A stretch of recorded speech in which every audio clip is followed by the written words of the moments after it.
கிறிஸ்துவுக்குள் பிரியமானவர்களே, ஆண்டவரும் இரட்சகருமாக இயேசு கிறிஸ்துவின் நாமத்தினாலே இந்த நாளிலும் கூட உங்களை நான் வாழ்த்தி ஆசீர்வதிக்கிறேன். இந்த நாளிலும் கூட ஆவிக்குரிய கண்கள் நமக்கு கண்டிப்பாக திறக்கப்பட்டு இருக்க வேண்டும்.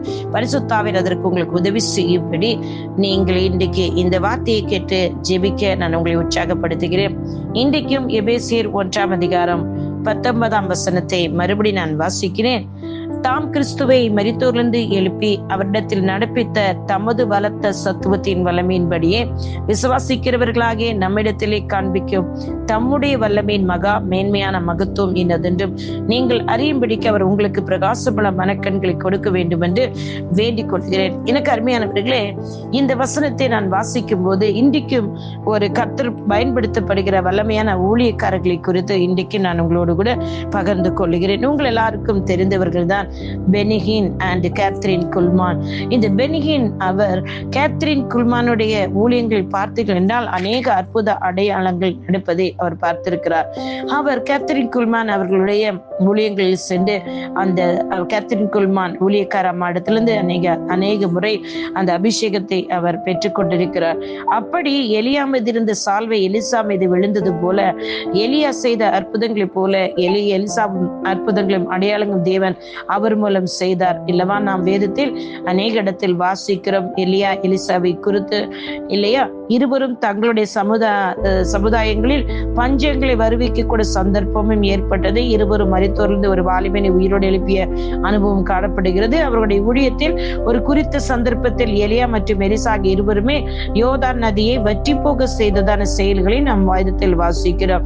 இன்னொரு முக்கியமான ஒற்றுமை என்னவென்றால், இவர்கள் இருவருமே உடனடியாக நடைமுறைக்கு வந்ததாக மிகவும் திருத்தமான தீர்க்க தரிசன வெளிப்பாடுகளை உடையவர்களாக எலியாவும் எலிசாவையும் குறித்து நாம் வாசிக்கிறோம். அதே போல்தான் இங்கே பென்னி ஹின் ஐயாவோட ஆவிக்குரிய கண்கள் திறக்கப்பட்டு இருந்தபடினால் மட்டும்தான் அவர் கேத்ரின் குல்மான் அம்மா மூலம் அநேக அற்புதங்கள் அடையாளங்களை தேவன் தன்னுடைய பலத்த சத்துவத்தின் வல்லமையால் செய்கிறதை அவர் கண்டபடினால் தான் அவருடைய ஆவிக்குரிய கண்கள் திறக்க பரிசுத்தாவின் உதவி செய்து இன்றைக்கும் பென்னி ஹின் ஐயாவோட ஊழியத்தில் அநேக அற்புத அடையாளங்கள் நடக்கிறதை நீங்களும் நானும் பார்த்து கொண்டிருக்கிறோம். எனக்கு அருமையானவர்களே, நாம் எதற்கு பூமிக்கு வந்தோம் வாழ்ந்தோம் அப்படி என்று இருக்கக்கூடாது. கிறிஸ்தவனாய் பிறந்த நாம் ஒவ்வொருவரும் இயேசு கிறிஸ்து வேதத்தில் சொல்லியிருக்கிறார், விசுவாசிக்கிறார் நடக்கிற அற்புத அடையாளங்கள் அவன் என்று சொல்லி, நீ விசுவாசித்தால் பிசாசுகளை துரத்துவாய், நவமான பாஷைகளை பேசுவாய், இல்லையா சாவுக்கு எது விஷயத்தை சாப்பிடணும் சேர்த்து சர்ப்பங்களை எடுப்பீர்கள் என்று சொல்லப்பட்டிருக்கிறது. இன்றைக்கும் தேவன் அந்த பலத்த சத்துவத்தின் வல்லமை என் மூலமும் உங்கள் மூலம் செய்வார் என்று நீங்கள் விசுவாசித்தார், நீங்கள் பரிசுத்தாவியானவருக்கு உங்களை விட்டுக் கொடுப்பீர்கள் என்றால் ஆவியானவர் உங்கள் ஆவிக்குரிய கண்களை திறந்து நீங்கள் தேவ வல்லமை உங்களை வெளிப்பட்டு மற்றவர்களும் அற்புத அடையாளங்களை காண்கிறவர்களாகவும் நீங்கள் பெற்றுக்கொள்ளுவர்கள் மற்றவர்களையும் பெற்றுக்கொள்ள வைக்கிறவர்களும் ஆவியானவர் உங்களுக்கு உதவி செய்வார். எனக்கு அருமையானவர்கள், இன்றைக்கும் இவர்களை போல நீங்களும் நானும் எழுப்பி பிரகாசிக்க வேண்டிய சூழ்நிலைகள் இருக்கிற. உலகம் சாத்தானால் கட்டப்பட்டு கிடக்கிறது, பொல்லாத ஆவிகளால் கட்டப்பட்டு கிடக்கிறது. நம்ம அநேகரை விடுவிக்க வேண்டிய சூழ்நிலைகளுக்குள் இருக்கிறபடியா நிச்சயமாக இதை கேட்கும் போது அநேகர் நினைப்பர்கள், என்ன கேத்ரின் குல்மான் என்ன பென்னி ஹின் அவர்கள் எல்லாம் ஏதோ புசு சொல்லும் போது விழுந்து விடுகிறார். இல்ல, அப்படி அல்ல. ஆவியானவரோட பலத்த வல்லமை கடந்து வரும்போது இன்றைக்கும் அநேகர்களுக்குள்ள இந்த அசுத்தாவிகள் வெளியேறுகிறது. அபிஷேகம் தாங்க முடியாமல் அவர்கள் கீழே விழுகிறார்கள். எனக்கு அருமையானவர்களே, ஆவியானவருக்கு உங்களை விட்டு கொடுங்க.